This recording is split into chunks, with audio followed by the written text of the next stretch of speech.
Assalamualaikum warahmatullahi wabarakatuh. Halo anak-anak, apa kabar kalian? Semoga sehat-sehat selalu ya. Hari ini kita akan memasuki materi tema 2, subtema 1, pembelajaran ke-1, yaitu materi IPA, IPS, dan Bahasa Indonesia. Yuk kita mulai belajar. Oke, proklamasi kemerdekaan. Pernah dengar kan kalian bagaimana sejarahnya kita bisa menjadi bangsa yang merdeka seperti saat ini? Ya, itu tidak terjadi tidak begitu saja ya. Pasti ada perjuangan sejarah pahlawan-pahlawan kita di sana. Proklamasi kemerdekaan menjadi tonggak sejarah bagi perjuangan bangsa Indonesia. Gitu. Jadi pembacaan setiap tanggal 17 Agustus, rakyat Indonesia kan selalu mendengar petugas upacara membacakan teks proklamasi. Gitu ya, itu untuk mengenang proklamasi kemerdekaan terjadi.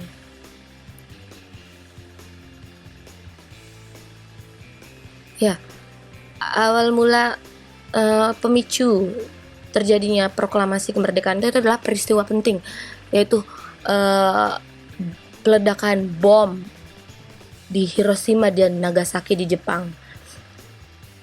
Ini yang memicu pertama kali kita memproklamasikan kemerdekaan kita. Yaitu tanggal 6 Agustus 1945, bom pertama kali diturunkan di kota Hiroshima. Bom itu dinamakan Little Boy Bom.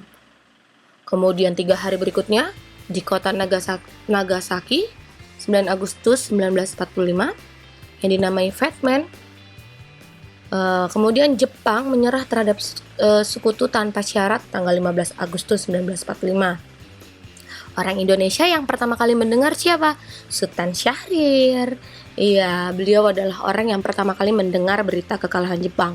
Kemudian saat itu setelah mendengar berita kekalahan Jepang melalui radio, beliau langsung menemui para golongan muda untuk segera mendesak para golongan tua untuk segera memproklamasikan kemerdekaan saat itu juga.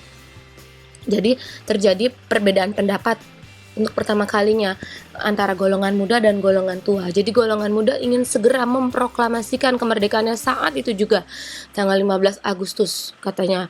Tapi golongan tua tidak setuju karena terlalu terburu-buru gitu. Intinya tidak terjadi kesepakatan antara mereka, sehingga terjadilah tanggal 16 Agustus dini hari, kurang lebih pukul 3 atau 4 dini hari, Soekarno dan Hatta diamankan. Diculik lah sebenarnya, tapi diamankan agar tidak mendapat pengaruh lagi dari suku Jepang ataupun pihak lain. Diamankanlah di kota Rengas Dengklok, dibawa oleh pemuda ke sana. Kemudian setelah terjadi diskusi antara Ahmad Subarjo dan para pemuda, akhirnya dibawalah mereka semuanya berkumpul di rumah Laksamana Tadashi Maeda orang Jepang. Itu ya, di sana akhirnya mereka berdiskusi menyusun teks proklamasi, yaitu yang teksnya disusun oleh Ahmad Subarjo di kalimat pertamanya, kemudian di kalimat terakhirnya Muhammad Hatta, dan ditulis tangan langsung oleh Insinyur Soekarno. Kemudian pagi tanggal 17-nya, ini sebentar, ini teksnya ya, ini teks ketikan, teks asli ketikan yang diketik oleh Sayuti Melik. Kemudian ini adalah teks asli proklamasi, gitu ya. Ini Soekarni, dia mengusulkan, beliau ini adalah yang mengusulkan bahwa Insinyur Soekarno dan Muhammad Hatta lah yang menandatangani teks proklamasi atas nama bangsa Indonesia, gitu ya. Karena tadinya sebelumnya Soekarno ingin semuanya yang hadir di situ pada malam itu ikut menandatangani, tapi Soekarni mengusulkan hanya Muhammad Hatta dan Insinyur Soekarno, seperti itu. Ya, kemudian ini peristiwa saat tadi sebelumnya gambar ini, ya ini saat pembacaan teks proklamasinya ya.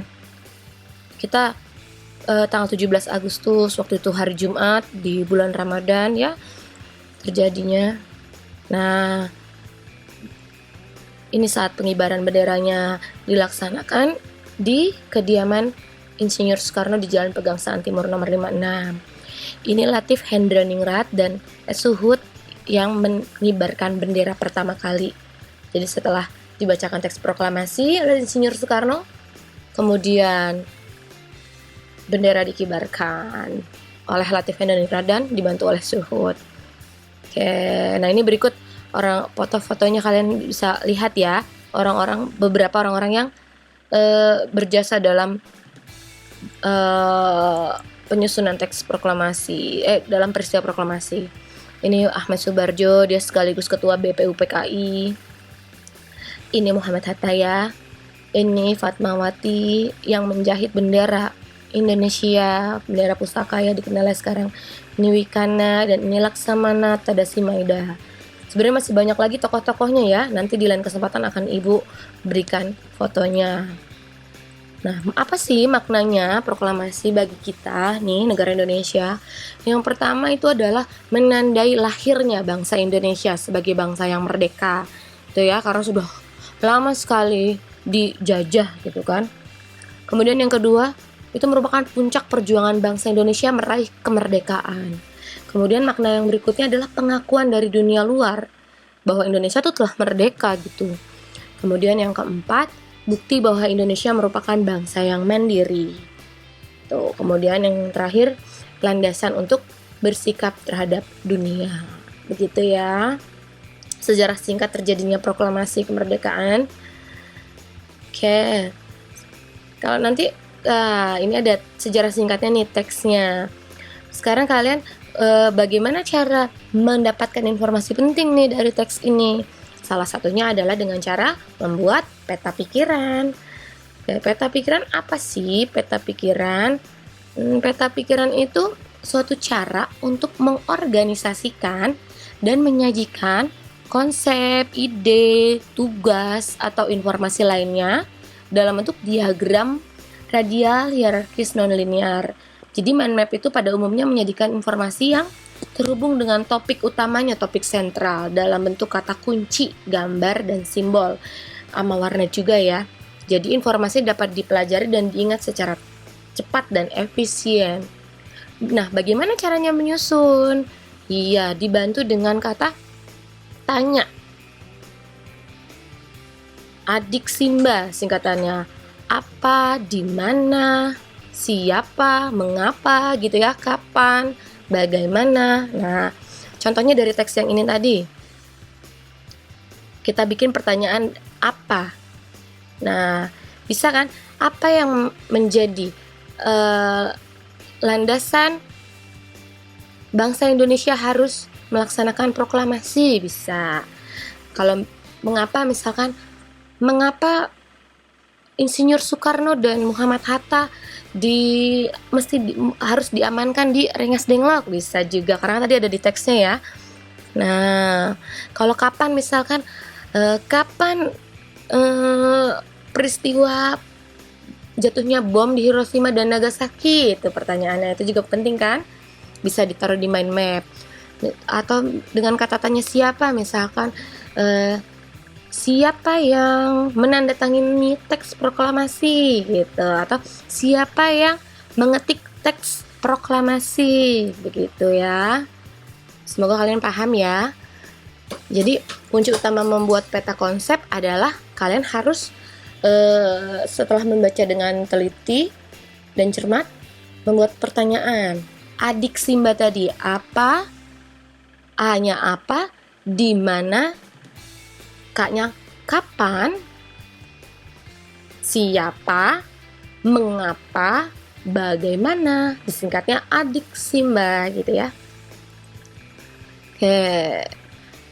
Nah, kita setelah mengalami proklamasi ya, manusia itu pasti kita harus beradaptasi ya. Kita melakukan adaptasi itu agar apa? Supaya kita bisa menyesuaikan diri dengan lingkungan kita dimanapun kita berada gitu kan. Misalkan kita baru masuk di sekolah baru, misalkan kita harus cepat beradaptasi dengan teman supaya punya teman banyak. Nah, bukan hanya manusia yang melakukan adaptasi, tapi tumbuhan juga melakukan adaptasi, yaitu penyesuaian diri terhadap lingkungannya agar dia tetap bisa bertahan hidup. Ini yang pertama contohnya kaktus ya, adaptasi tumbuhan yang di lingkungan yang kering disebutnya xerophyt. Jadi supaya dia tidak mati di tempat yang kering ini, dia menyimpan cadangan airnya nih di batangnya nih. Jadi dia tidak cepat kering. Dia namanya xerophyt ya di lingkungan yang kering. Kemudian contoh berikutnya, tanaman bakau.